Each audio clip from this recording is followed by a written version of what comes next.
Garuu hin baane sirboota hedduu hojjechaa jira. Rakkoon qabu waan ka'uundaaf kadeebii ta'uu hedduu jira.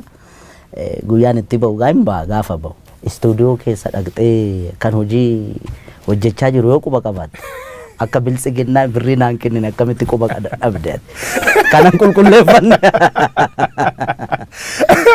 Ajaaluu Hundeessaa Boonsaa.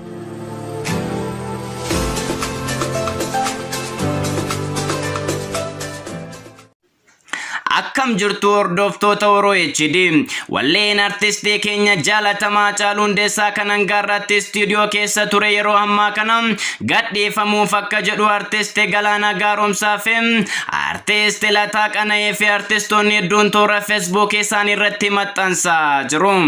Albeemiin Haacaaluu kunis mata dureen isaa maal mallisaa kan jedhu yennaa ta'u walleen kunillee yeroo dhiyootti gadhiifamuuf akka jedhu dubbatamaa jira.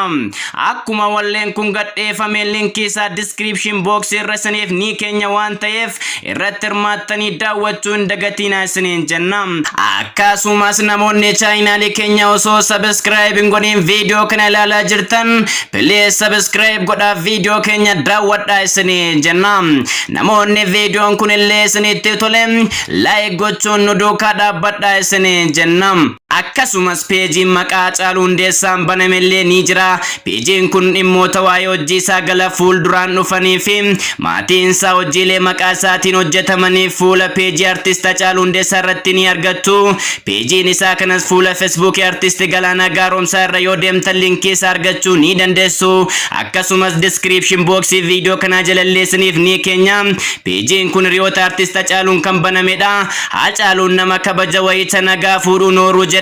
Isinis itti dhiyaadhaa hiriyoota keessaniif share godhaa. Yeroo dhiyootti waan haaraa qabannee dhufna jechuun toora peejii artist Haacaaluu Hundeessaa irratti maxxansanii jiru. Hundinuu keessan namoonni yuutuubara taatan albeema artist Haacaaluu Hundeessaa isa sadaffaa beeksisuu irratti xiyyeeffadhaa isiniin jenna. Bakka nagaa bulaa. Bye bye. Inuma tikse maleku lato ashufe badalo ninga abisu.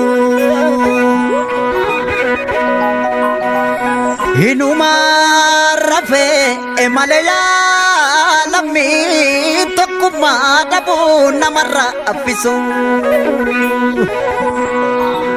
Allayana layuma maltu allaya nuru fajadai alagana laguma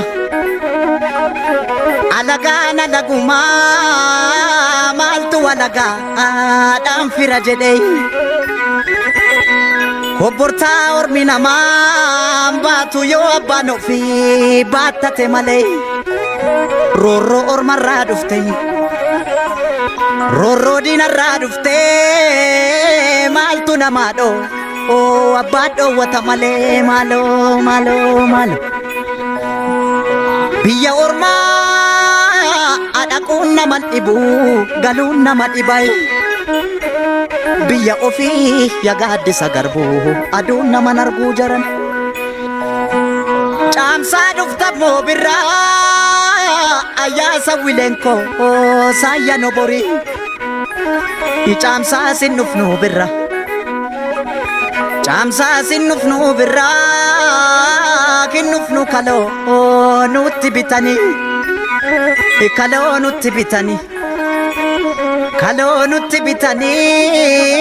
furdanna nalbe dannu fitani malo